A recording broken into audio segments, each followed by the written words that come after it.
흔히들 예수님은 평화의 왕이라고 그렇게 불려집니다. 우리는 예수님을 평화의 왕이다 그렇게 알고 있지만 예수님의 모습이 그런 것만은 아닙니다. 예수님은 평화의 왕 이전에 죽음을 맛보신 분입니다. 우리는 예수님 때문에 생명을 얻고 평화를 얻지만 생명과 평화를 얻기 위해서는 먼저 예수님께서 죽어야 하고 또 우리 자신도 죽어야 합니다. 기독교의 부활은 언제나 죽음을 전제로 하는 것입니다. 죽음이 없다면 부활도 없는 것이죠. 그러나 우리는 죽기를 싫어합니다. 죽기를 싫어하기 때문에 예수님을 믿더라도 솜사탕과 같은 복음, 예수님을 믿으면 모든 것이 잘 되고 행복하기만 한다. 그런 솜사탕과 같은 복음을 듣기를 좋아합니다. 복음을 말하면서 고난을 말하지 않고 평화만 말한다면 그건 복음을 온전히 전하는 것이 아닐 것입니다. 부활만을 말하고 죽음에 대하여 말하지 않는 것은 복음을 온전히 말하지 않는 것입니다. 부활을 얻기 전에 우리는 먼저 죽어야 합니다.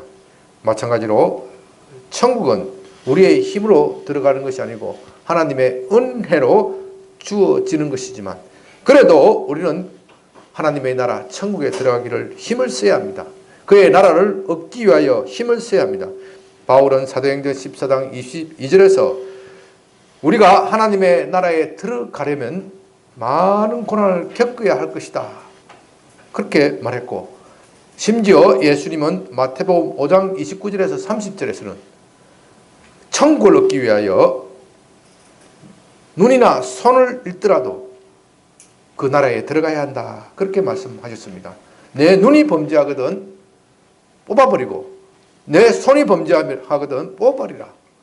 그리 했으라도 천국에 들어가야 한다. 불구가 되더라도 천국에 들어가야 한다.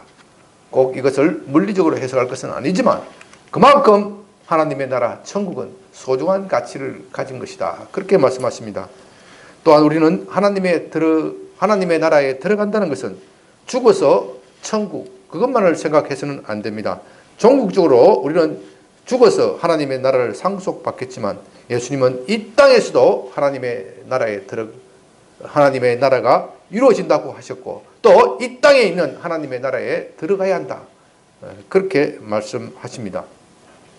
그렇기 때문에 우리가 예수님을 믿는다는 것은 이 세상의 나라는 마귀에서 억압받고 있는 나라인데 이 세상의 나라 마귀의 통치에서 벗어나서 하나님의 나라, 하나님의 다스림, 하나님의 통치 속에 들어가는 것입니다.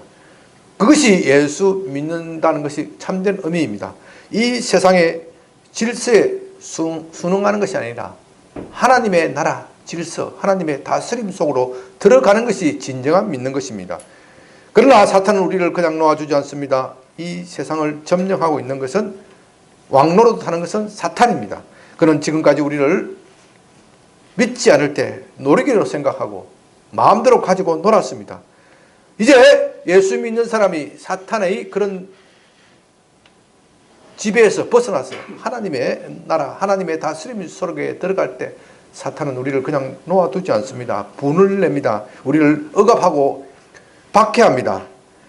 그렇기 때문에 우리가 예수님을 믿기 때문에 받는 고난, 그 받는 고난은 이 세상의 질서, 사탄의 질서에 순응하지 않고 하나님의 말씀에 순종하기 때문에 하나님의 나라의 질서에 그 나라의 질서에 순종하기 때문에 일어납니다. 만일 우리가 믿지 않는 사람들처럼 우상 숭배를 하고 그들과 같이 방탕하고 술에 취하였다면 그렇게 살았더라면 고난을 면제당할 수도 있습니다. 그러나 우리는 그렇게 살지 않기 때문에 고난을 받습니다. 무릇 그리스도 예수 안에서 경건하게 사는 사람들은 살고자 하는 사람들은 고난을 받는다고 하였습니다. 사탄은 믿는 사람을 끊임없이 괴롭힙니다. 우리의 믿음을 포기하게 만들고 포기하게 만들 수 없다면 할 수만 있으면 우리를 좌절하게 하고 불행을 하게 하고 우리를 비참하게 만듭니다. 수단과 방법을 가리지 않습니다. 이런 사탄의 발악, 이런 사탄의 억압은 종말이 오면 올수록 더 강해진다고 하였습니다. 왜냐하면 그의 마지막 때가 얼마 남지 않았기 때문입니다.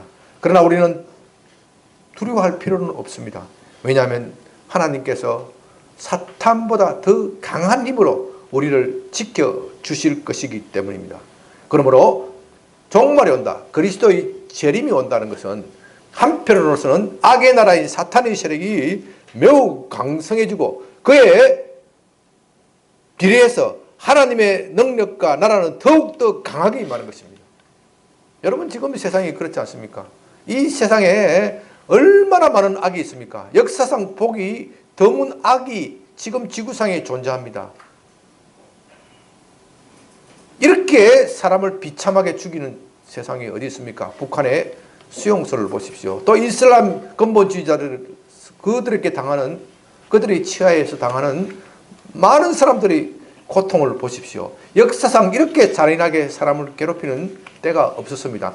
그러나 하나님의 은혜가 이렇게 풍성하게 부어지는 때도 없습니다. 역사상 우리는 가장 자유와 인권을 누리고 번영하고 번성하는 나라, 이것이 한 지구상에 공존하고 있습니다. 그렇기 때문에 이 종말이 가까워온다는 것은 악의 세력도 더욱더 강하게 왕성하게 활동을 하고 그 악의 세력을 초월하는, 이기는 하나님의 나라와 하나님의 권능이 더욱더 강하게 역사하는 것이 그 종말이 온다는 의미입니다.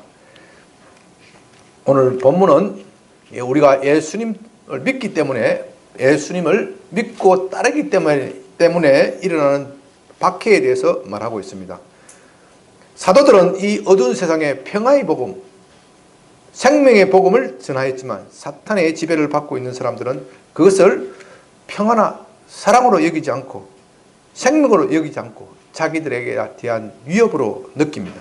그들은 복음을 들어오면 자기들이 입지가 좁아진다고 생각하기 때문에 복음을 한사코 거부하고 방해합니다. 예수 믿는 사람을 박해하고 할 수만 있으면 쫓아내고 심지어 죽이기까지 합니다. 마치 불구대천의 원수로 여깁니다. 오늘 본문 17장 6절에서 천하를 어지럽히는 사람이다 하면서 사도들에게 오명을 뒤집어 씌웁니다.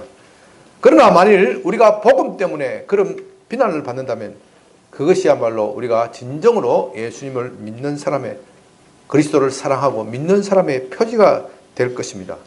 물론 우리가 잘못이 있어 비난을 받는다면 그것은 부끄러워해야 할 일이지만 우리가 아무런 잘못이 없음에도 불구하고 예수님 때문에 이런 비난을 받는다면 우리는 여기에 대해서 기죽을 필요가 없습니다. 오히려 그것을 예수님을 사랑하는 표지로 여겨야 합니다. 만일 내가 진정으로 예수님을 사랑한다고 하면서 믿는다고 하면서 이런 비난을 한 번도 당하지 않았다면 그것이 이상한 일입니다. 오늘 우리 본문을 살피면서 내게 진정한 예수 믿는 사람의 표지가 있는지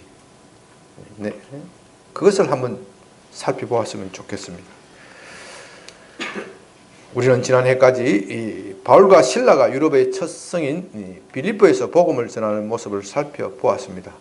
원래 바울과 실라는 아시아에서 복음을 전하려고 했습니다. 그러나 성령께서 유럽으로 가라고 명령을 하셨고 또 그렇게 해서 그들이 간 곳이 바로 빌립보였습니다. 빌립보에서 자주당사 루디아를 만나고 그의 루디아의 집을 터전으로 삼아서 교회를 건축하고 가정교회를 설립하고 그 교회가 잘 융성하고 발전하였습니다. 이제 조금만 더 있으면 더욱더 크게 성장하고 발전할 것입니다. 바로 그 순간에 빌립보 교회의 위기가 왔습니다. 바울이 점치는 여자의 귀신을 쫓아낸 것을 계기로 하여 그들은 고난을 받습니다. 매맞고 깊은 감옥에 갇히고 그야말로 절망적인 상황 속에 빠지게 됩니다. 그러나 바울과 실라는 감옥에서도 기도하고 또 무엇을 했습니까? 찬송을 하였습니다. 기도하고 찬송을 하였을 때 지진이 일어나고 옥문이 열리고 매인 것이 다 풀려났습니다. 그들은 비록 절망 속에 있었지만 절망하지 않고 기도하고 찬송을 하였을 때 놀라운 일이 일어났고 그 일이 계기가 되어서 간수들과 죄수들에게 복음을 전하고 빌립보시 전체에 복음을 전할 좋은 기회를 얻었습니다. 그러나 그들이 더 이상 빌립보에 머물 수는 없습니다. 왜냐하면 복음에 반대하는 자들이 계속하여 그들을 따라다니면서 괴롭힐 것이기 때문입니다. 그렇게 해서 그들은 아쉽지만 빌립보를 떠나서 빌립보 교인들과 작별하고 다른 곳으로 가서 복음을 전합니다. 17장 1절입니다. 그들이 암비볼리와 아볼로니아로 다녀가 데살로니가에 이르니 거기 유대인의 회당이 있는지라. 바울은 빌립보에서 고난을 받고 쫓겨났지만 실망하지 않았습니다. 낙담하지 않았습니다. 반대로 고난을 받으면 받을수록 복음에 대한 그들의 열정이 더욱 강하고 뜨거워졌습니다. 고난이 그들을 더욱더 힘이 나게 했습니다. 참 이상한 사람들입니다. 고난이 그들을 더욱더 힘이 나게 했습니다. 고난 받으면 좌절하는 사람이 있는가 하면 고난 받으면 더 힘이 나는 사람이 있습니다. 우리 양병교회 교인들은 좀 고난을 당해도 고난에 기죽지 말고 좀 힘을 내고 더욱더 뜨거워지는 여러분들이 되시기를 바랍니다. 바울 일행은 지도 좀 볼 수 있는가요? 바울 일행은 빌립보에서 서쪽으로 가서 빌립보 불 좀 앞에 뒤에 좀 꺼주실래요? 한번 봅시다. 여기가 빌립보입니다. 빌립보가 그리스 북쪽에 있는 도시지요. 이쪽이 바로 이쪽 지역이 다 마게도니아입니다. 여기에 암비볼리가 있고 아볼로니아, 이게 이제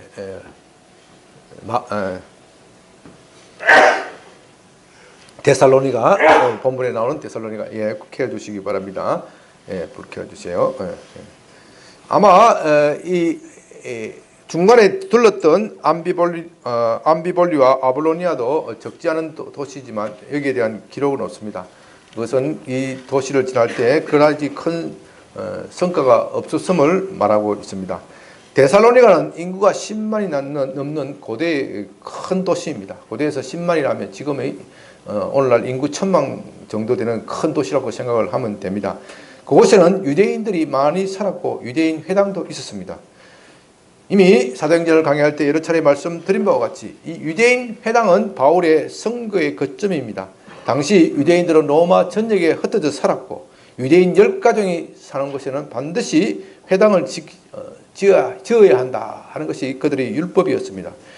유대인 회당에 대해서는 오늘날 한국 사람들의 이민교회 이렇게 생각을 하면 쉽게 이해가 될 것입니다.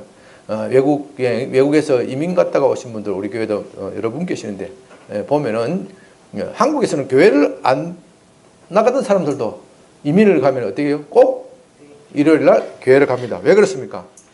그곳에 가야 한국 사람들을 만나고 또 한국 음식도 먹고 김치도 먹고 고추장도 얻어먹고 그냥 정보도 얻고 그냥 마트에 가서 살려면 얼마나 비쌉니까? 그래서 교회 가면은 거리온 사람이 있고 그렇기 때문에 정보도 얻을 수 있고 또 향수를 달랠 수도 있고 그렇기 때문에 이 한국에서는 교회를 가지 않는 사람들도 교회를 꼭 나옵니다. 그것을 생각하면 이 유대인 회당이 어떤 역할을 했는지 쉽게 이해할 수 있습니다. 전 유대인들이 고향을 떠나서 로마 전역에 퍼져 있었고 이 유대인 회당이 바로 유대인을 묶어주는 하나의 구심점, 공동체를 엮어주는 구심점 역할을 하였습니다. 이것이 바로 바울의 선교의 거점이 되었다. 그러니까 기독교 복음이 이렇게 짧은 시간 내에 놀랍게 퍼질 수 있었던 것은 유대인 디아스포라, 전 세계에 흩어져 있던 유대인들이 있었고 그 유대인들이 회당을 중심으로 모였기 때문입니다. 그래서 하나님께서는 이 복음의 선파를 위해서 미리 다 준비하신 것이다. 그렇게 보시면 됩니다. 2절 바울이 자기의 갈래대로 그들에게 들어가서 새 안식일을 성경을 가지고 강론하며 갈래대로 이 말은 습관대로 했다는 뜻입니다. 바울은 선교여행을 다닐 때 먼저 회당을 찾았습니다. 그곳에는 복음을 들을 수 있는 사람들이 있습니다. 이방인들에게 바로 복음을 전하기는 참으로 힘듭니다. 고대 사회는 이방인들은 하나님을 모르는 우상 숭배자들입니다. 그들에게 바로 복음을 전하기는 정말 힘든 일입니다. 우리가 16절 이하에서 아테네에서 바울이 이방인들에게 복음을 전하는 장면이 나오는데 이때 별로 큰 성과를 얻지 못하였습니다. 그러나 유대인들은 하나님을 알고 또한 메시아를 기다리는 민족입니다. 그곳에 가면 복음을 들을 사람들이 있을 것입니다. 또한 유대인 회당은 바울과 같이 율법에 능통한 랍비를 모시고 강론을 듣는 것을 매우 영광스럽게 생각하였습니다. 특히 바울은 당대의 대학자 가말리엘의 문화생인데 그런 사람은 더욱더 환영을 받았습니다. 바울이 새 안식일을 강론하였다고 했는데 아마도 사람들이 처음에 바울의 강론을 듣고서 참 감탄했을 것입니다. 어떻게 구약 성경, 구약의 율법을 저렇게 줄줄줄줄 깨어서 이야기를 할 수 있는가? 그러나 시간이 아쉽습니다. 그 다음 안식일에도 계속해서 강론해달라 그렇게 부탁을 했을 것입니다. 그가 성경을 가지고 강론을 했다고 하였는데 이때의 성경은 구약 성경을 말합니다. 신약 성경은 아직까지도 존재하지 않았고 바울은 유대인들이 익숙한 구약 성경을 가지고 그 뜻을 풀어주었습니다. 3절 뜻을 풀어 그리스도가 해를 받고 죽은 자 가운데서 다시 살아나야 할 것을 증언하고 이르되 내가 너희에게 전하는 이 예수가 곧 그리스도라 하니 바울이 이 강론한 성경은 아마도 구약 성경 가운데 어디요? 이사야서일 것입니다. 왜냐하면 이사야에는 메시아에 대한 예언으로 집중되어 있기 때문입니다. 또한 당시 유대인들도 이 구약 성경 가운데 메시아를 너무나도 이사야서를 너무나도 좋아했습니다. 왜냐하면 그들은 지금 억압을 당하고 있습니다. 로마라는 거대한 정치 체제에 억압을 당하고 있고 그 정치 체제는 유대인 성전을 모독하고 유대인 신앙을 모독하고 유대인들을 억압하고 종교의 자유를 박해하였습니다. 그렇기 때문에 이 기존의 정치 질서를 뒤엎고 메시아가 와서 자기들의 신앙을 회복해 줄, 자기의 민족을 회복해 줄 그것을 고대하였습니다. 그리고 이 이사야서에는 메시아에 대한 예언으로 집중되어 있다 그렇게 말하였습니다. 그렇기 때문에 그들은 이사야서를 듣기 좋아했고 바울은 그것을 잘 이용하여 그들에게 이사야서를 강론을 해주었습니다. 바울이 강론한 주된 내용은 그리스도가 해를 받고 죽은 자 가운데서 다시 살아나야 한다 하는 이것입니다. 그리스도는 어느 나라 말입니까? 그리스도는 어느 나라 말이에요? 헬라어고 히브리어는 메시아. 또 같은 말이죠.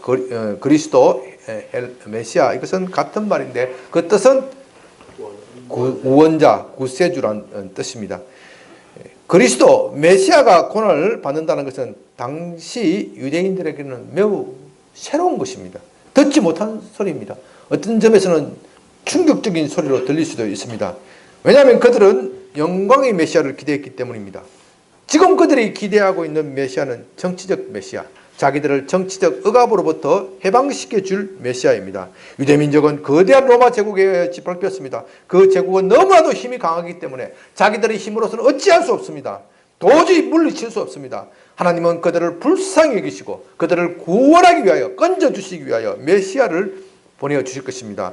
이 메시아만이 이 폭력과 억압, 이 거대한 로마 제국에서부터 자기들을 해방시켜 주실 것입니다. 그리고 이스라엘의 영광, 옛날 다윗 왕 때처럼 이스라엘의 영광을 회복시켜 주실 것입니다.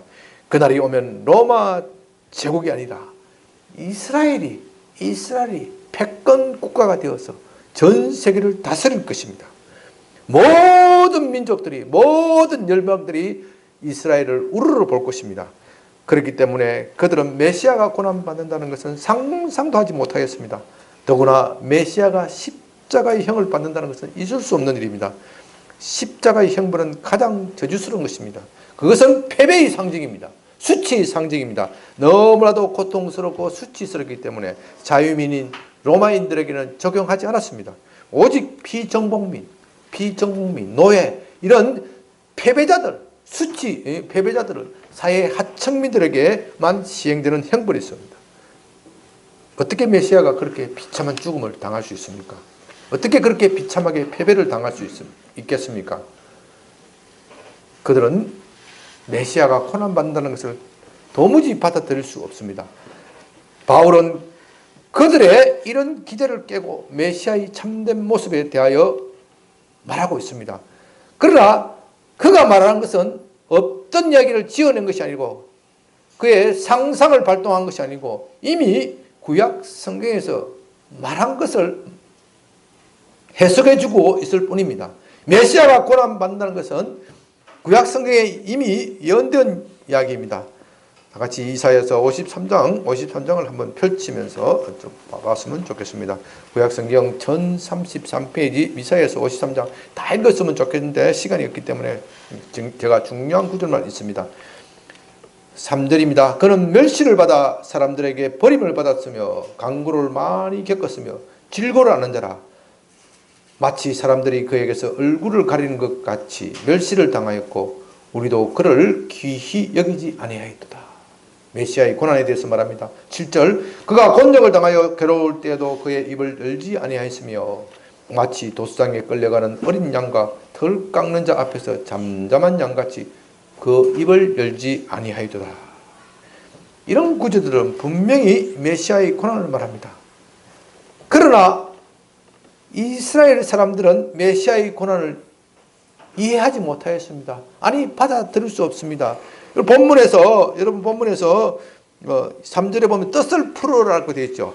뜻을 풀어라는 말은 닫혀진 것을 열었다는 것입니다. 그들은 이사야 성경을 보면서도 눈이 닫혀서 그것을 보지 못하였습니다. 왜 그렇겠습니까?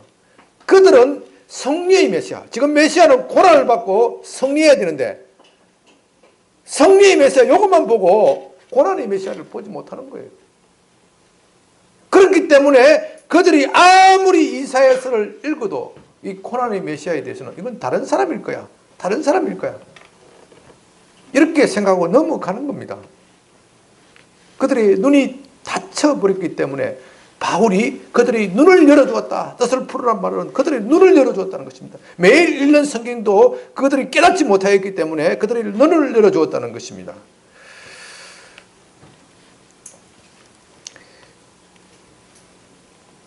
이스라엘 사람들이 기대한 메시아는 정치적 해방입니다. 이 지긋지긋한 로마의 학정으로부터 해방시켜 주기를 바랐습니다.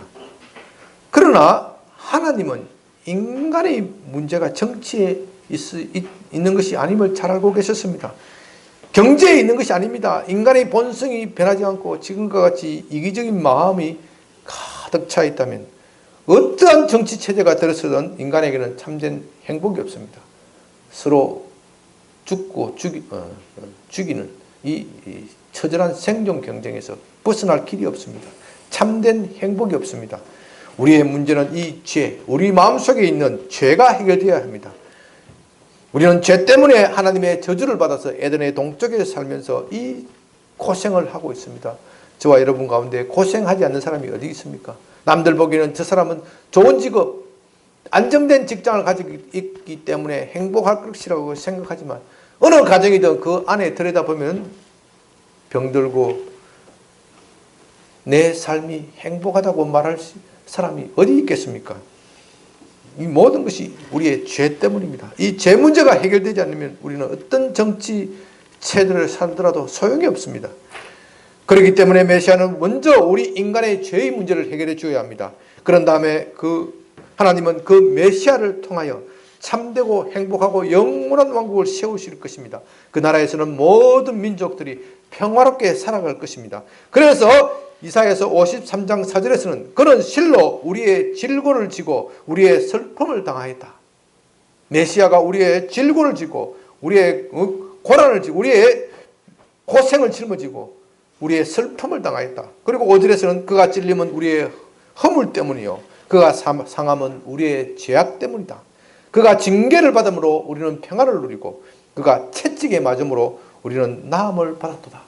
우리가 징계를 받아야 되고 우리가 채찍을 맞아야 하는데 메시아 그분이 우리 대신에 징계를 받고 채찍을 맞았기 때문에 우리는 나음을 받았다.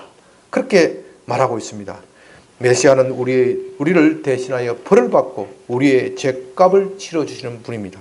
그렇게 함으로써 하나님과 인간 사이에 다시 화목하게 되고 하나님 안에 있는 생명과 평화를 가져오는 분이 바로 메시아다. 그리고 그분이 누구라고요? 예수님이다.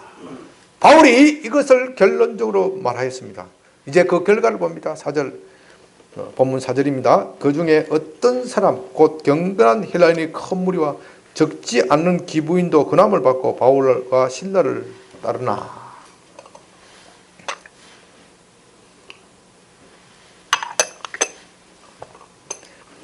바울의 강론을 듣고 유대인들은 믿기를 주저하였지만 많은 이방인들이 믿었습니다. 당시 유대인의 회당에는 이방인들도 많이 있었습니다. 사도행전에서는 이런 사람들을 무엇이라고 부른다고 그랬죠? 하나님을 두려워하는 사람. 하나님을 두려워하는 사람. 하나님을 두려워하는 사람. 그렇게 부릅니다. 이 데살로니가에는 이방인으로서 하나님을 두려워하는 사람들이 많이 있었고 그들이 복음을 받아들였습니다. 그리고 적지 않은 기부인들이 믿었다고 했는데 아마 이들도 대개는 이방인들이었을 것입니다. 유대교로 회심하기 위해서는 남자들은 할례를 해야 됩니다. 남자들이 성기에 포피를 베어야 합니다. 이것이 걸림돌이 되었습니다. 당시 로마 문화는 이 상류층에서는 사우나 문화, 목욕 문화가 발달하였습니다. 경기장에서 나체로 격투기를 하고 여성들은 못 들어가요. 남자들끼리 격투기를 하고 그리고 목욕탕에 가서 요즘 말로 맥주 한잔 딱 하는 거예요. 이렇게 이런 문화가 발달하였는데 근데 그 몸에 이상한 거 문신을 하고 있으면 뭐예요? 이상한 놈이다 이거죠. 이상한 놈. 그 미개한 유대족 속의 풍습에 따르는 놈. 그렇게 해서 따돌림을 받았기 때문에 유대 민족은 개파간 민족이에요. 개파간 민족. 로마인이 볼 때는 말도 잘 안 듣고 개파간 민족. 그런 민족의 종교를 가지고 있다. 이상한 사람은 취급받기 때문에 따돌림을 받아요. 그래서 이 하나님을 두려워하는 사람 남자들 중에서는 이 유대교에 회심할 수 있는 사람들이 많이 있었습니다. 그러나 여자들은 이런 제한이 없잖아요. 그렇기 때문에 이 유대교에 회심하는 사람들이 여자들이 많이 있었다. 이런 여자들이 예수님을 믿었다 하는 것입니다. 이 교회 역사상 이 여자들이 차지하는 역할은 참 중요합니다. 중요합니다. 교회에는 오늘날도 마찬가지지만 여자들이 중심 역할이 되어져야 합니다. 그런 면에서 참 우리 교회도 여자 성도님들이 많이 활약을 하고 있는데 상대적으로 좀 우리 교회는 남자들이 좀 많은 편입니다. 남자들이 좀 많은 편이어서 여자들이 다른 교회보다 여자 성도님들이 다른 교회보다 좀 짐을 많이 지고 있고 또 고생을 많이 합니다. 제가 목사로서 좀 미안하게 생각을 하고 있습니다. 어제도 우리 조남년 권사님, 우리 조남의 권사님, 두 자매 권사님께서 김치를 교회에서 쓸 김치를 소문도 안 내고 또 집에서 담그고 이렇게 하셨다고 합니다. 얼마나 감사한지 모릅니다. 교회를 이렇게 숨어서 섬기고 봉사하는 분들이 많아야 부흥하고 발전하는 것입니다. 5절 그러나 유대인들은 시기하여 저자의 어떤 불량한 사람들을 데리고 때를 지어 성을 소동하게 하여 야손의 집에 침입하여 그들을 백성에게 끌어내렸고 찾았으나 이방인들은 복음을 듣고 기뻐했지만 유대인들은 이것을 시기하였습니다. 그들은 저작거리에 불량한 사람 깡패들을 데려다가 야손의 집에 침입하였다. 그렇게 하였습니다. 야손은 아마 회당장이었을 것이다. 그렇게 추측을 합니다. 그는 회당을 관리하는 그런 사람이었고 바울로부터 복음을 듣고 회심하고 바울 일행을 자기 집으로 잘 모시고 그렇게 섬겼습니다. 그런데 이 시기한 유대인들을 이 시기심 많은 유대인들이 저자들거리에 있는 깡패들을 동원하여 야손의 집에 침입하였다. 함부로 들어가서 구둣발로 짓밟고 바울과 신라를 찾는다고 그렇게 불법적인 행동을 하였다. 남의 집에 함부로 들어가면 안 되죠. 가정이라는 것은 소중한 것이고 마치 성처럼 보호가 되어야 됩니다. 그러나 이 불법한 사람들은 그런 것을 생각하지 않고 함부로 또 남의 집에 들어갔습니다. 6절 7절 발견하지 못하며 야손과 및 형제들을 끌고 업장들 앞에 가서 소리 질러 이르되 천하를 어지럽게 하던 이 사람들이 여기도 이르매 야손이 그들을 맞아 들였도다. 이 사람들이 다 가이사의 명을 거역하여 말하되 다른 임금 곧 예수라 하는 이가 있다 하더이다 하니 그들이 야손의 집을 뒤졌으나 찾지 못하였습니다. 아마 다른 일로 출타를 하였을 것입니다. 하나님께서 그들을 기가 막히게 보호하고 지켜주셨던 것입니다. 그들은 바울과 신라를 찾지 못하다. 그 대신 누구를 잡았습니까? 야손과 그 집안 사람들, 그의 형제들을 강제로 잡아서 업장 앞에 끌고 갔습니다. 여기서 업장은 아마 시의 행정을 다스리는, 요즘 말로 하면 경찰관과 같은 그런 사람들을 말할 것입니다. 그들은 바울과 신라를 허위로 고소하고 있습니다. 천하를 어지럽게 하는 사람들, 이렇게 비난하였습니다. 그들은 또한 이 바울과 신라가 가이사의 명령을 어겼다고 합니다. 가이사는 누구죠? 로마 황제 시저 아우구스투스 시저를 말합니다. 여기에 대하여 그들은 바울과 신라가 다른 임금 곧 예수라는 이가 있다. 다른 임금 시저 외에 다른 임금 예수라는 임금이 있다. 이건 무슨 죄죠? 반역죄를 뒤집어 씌웁니다. 예나 지금이나 반역죄라는 것은 민감한 것입니다. 우리나라 조선 시대도 고려 시대도 보면요, 정적들을 제거하기 위해 무슨 죄를 뒤집어 씌웁니까? 반역을 꾀하였다. 늘 그렇게 합니다. 반역죄가 늘 이렇게 민감한 겁니다. 일단 반역죄라는 프레임을 씌워놓으면 어떻게 해요? 요새 프레임이란 말을 많이 하는데, 프레임을 씌워놓으면 거기에서 벗어나기가 힘듭니다. 여간 힘든 것이 아닙니다. 그들은 그것을 이용하여 바울과 신라를 괴롭히고 있습니다.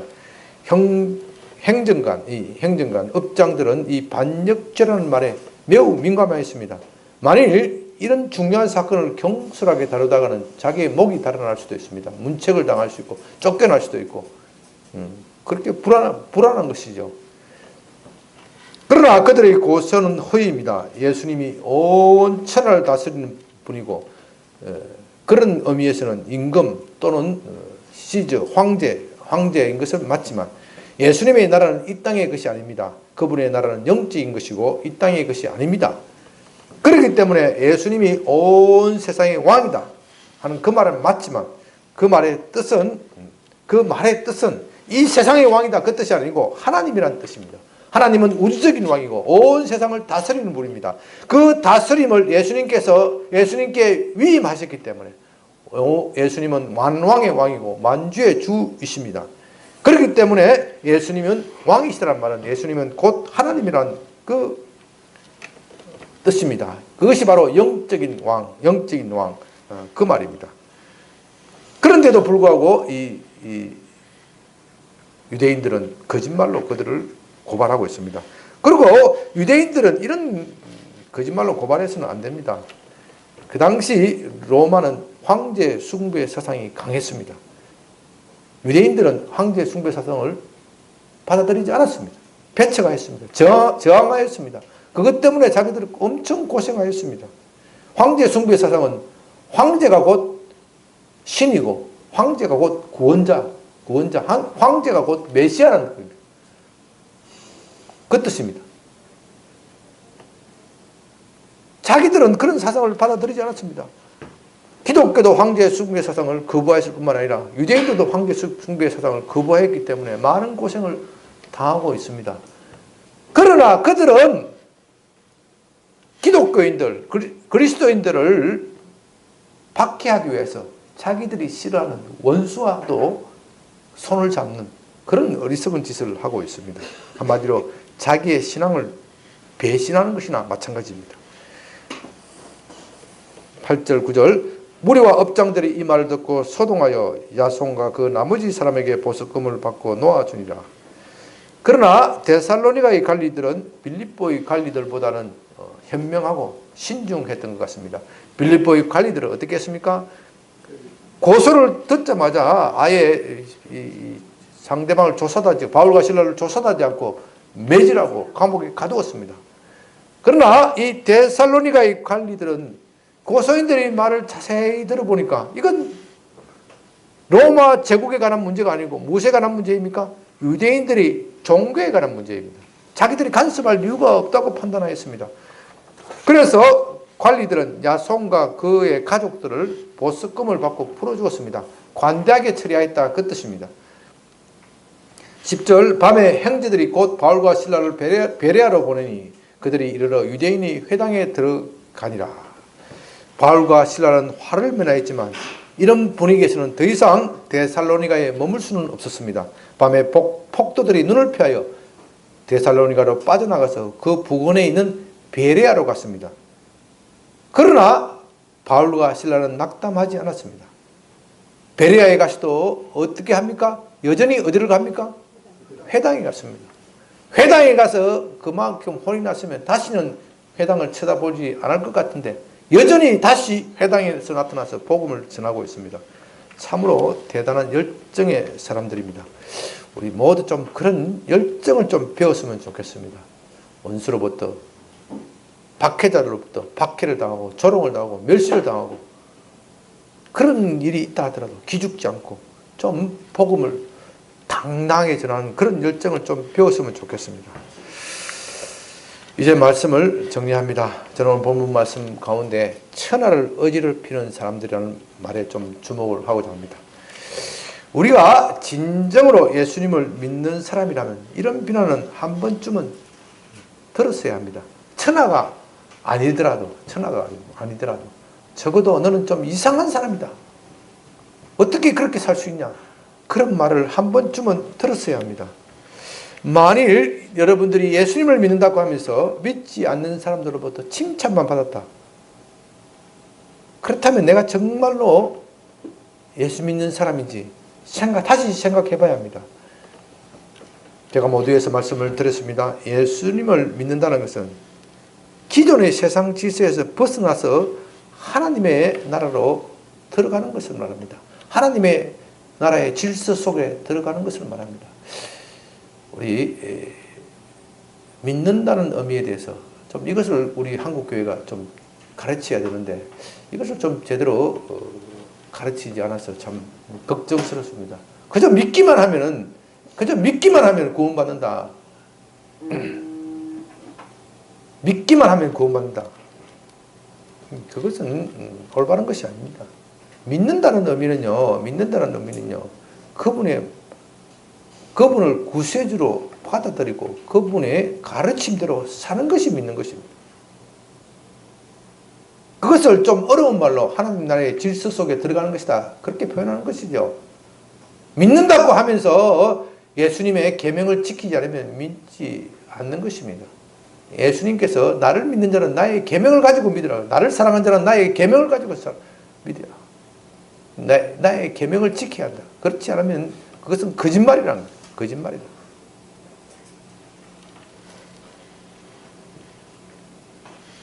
다시 말해서 우리가 예수님을 믿을 때 예수님을 믿는다면 삶의 변화가 있어야 한다. 그 변화가 없다면 진정으로 믿는 것이 아니라는 뜻입니다. 삶의 변화라는 것은 무엇을 말합니까? 기존 세상에 있던 질서를 버리고 다른 질서 속에 들어가는 것입니다. 이때 무엇이 생깁니까? 기존에 있던 질서가 우리를 좋아하겠습니까? 좋아하지 않겠습니까? 좋아하지 않지요. 바로 이때 세상이 우리를 미워한다는 것입니다. 지금까지 네가 잘 지내던데 왜 갑자기 생각을 달리하고 나하고 같이 절에도 잘 가고 우상숭배도 잘하고 다 잘했지 않냐? 정치는 거 잘 갔지 않냐? 술 먹고 방탕하고 그렇게 다 살았지 않느냐? 문제없이 살다가 왜 어느 날 예수 믿는 거 하면서 그런 거 다 끊어버리냐? 그렇게 말하면서 우리에게 박해가 옵니다. 우리가 세상 사람들과 똑같이 살았다면 박해를 받지 않을 수도 있습니다. 그러나 우리는 더 이상 세상의 질서 속에 안전할 수 없습니다. 세상의 말보다는 그리스도의 말에 순종하고 복종해야 합니다. 그래서 세상 사람들보다 더 성결하고 정직하게 살아야 합니다. 그러나 세상은 이것을 싫어합니다. 우리가 정직하게 살면 직장에서 따돌림 받을 수도 있습니다. 그들과 같이 향락과 술에 젖지 않고 또 뇌물을 받지 않는다면 외톨이가 될 수도 있습니다. 적당하게 살라는 유혹을 거부하면 힘이 들게 되어 있습니다. 그러나 우리가 진정으로 믿는다면 그런 비난을 감수할 수 있어야 합니다. 오히려 예수님을 믿는다면서 한 번도 그런 소리를 들어본 적이 없는 사람, 이 사람은 이상한 사람이에요. 진정으로 믿는 것이 아닙니다. 스스로 생각하고 반성을 해봐야 합니다. 예수님은 누가복음 19장 49절에서 내가 불을 던지러 왔다, 그렇게 말합니다. 또 51절에서는 내가 화평을 주러 온 줄 아느냐? 아니라 도리어 분쟁하게 한다. 왜 분쟁하게 하느냐? 왜 불을 던지느냐? 기존의 질서에 사는 것이 아니라 새로운 질서, 새로운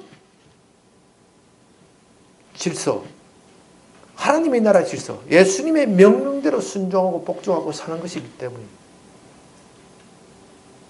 바로 이럴 때에 세상과 분쟁이 일어나고 불이 일어난다 이 말입니다. 이것을 참고 견디라는 것입니다. 이 말씀은 우리에게 큰 경고를 줍니다. 우리는 안이하게 살아서는 안 될 존재입니다. 무릇 그리스도 예수 안에서 경건하게 살고자 하는 자는 박해를 받게 되어 있습니다. 그런 박해가 없는 사람이 오히려 이상한 사람입니다. 오늘 본문을 보십시오.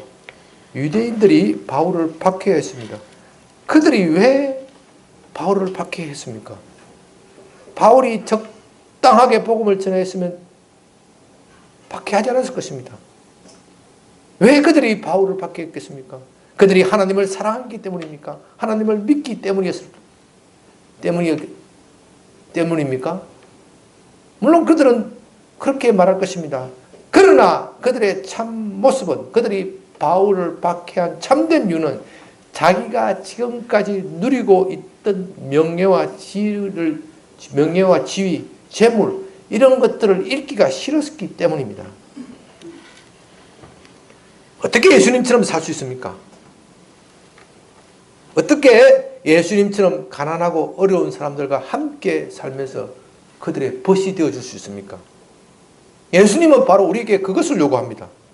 그것은 기득권을 포기하는 것이고 지금까지 쌓아왔던 부와 명예를 버리는 것입니다.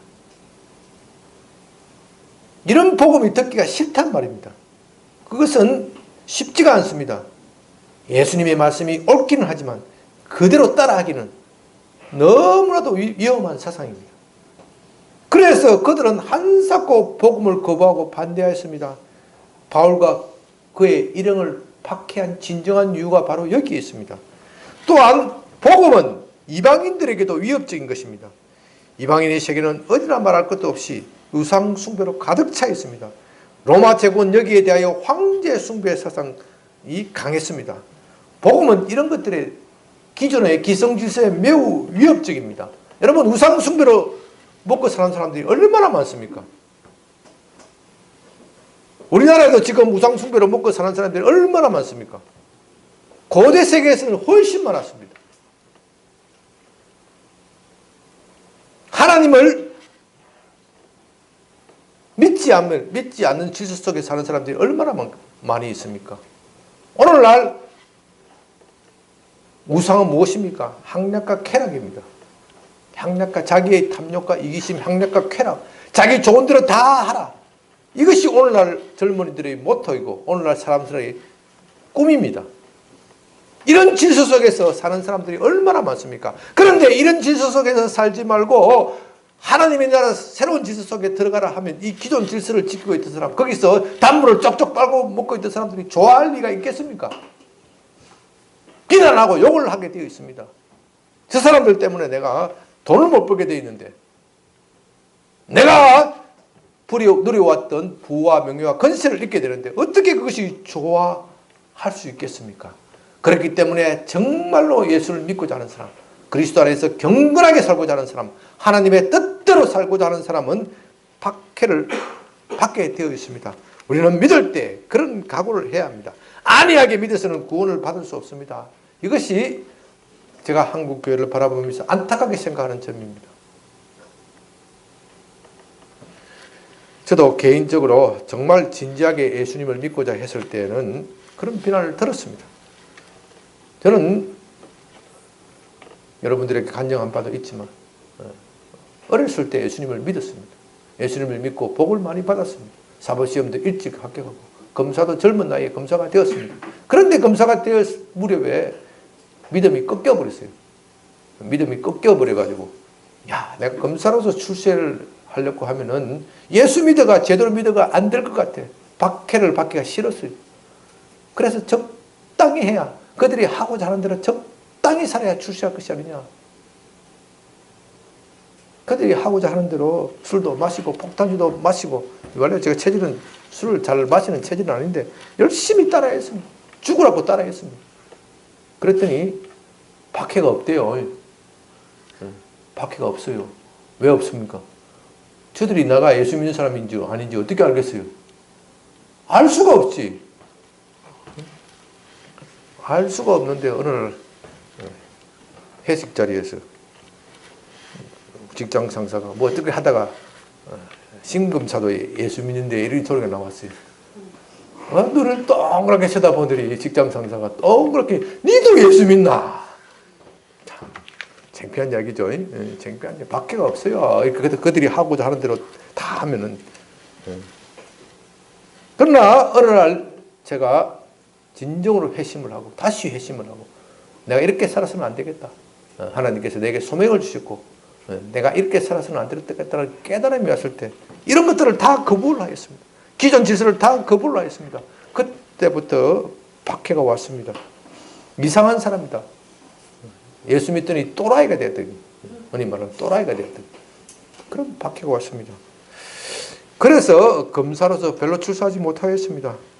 물론 제가 검사로서 출세하지 못한 것은 저의 능력의 부족함이 다른 분들이 더 훌륭하고 능력이 부족한 것이 더 큰 이유일 것입니다.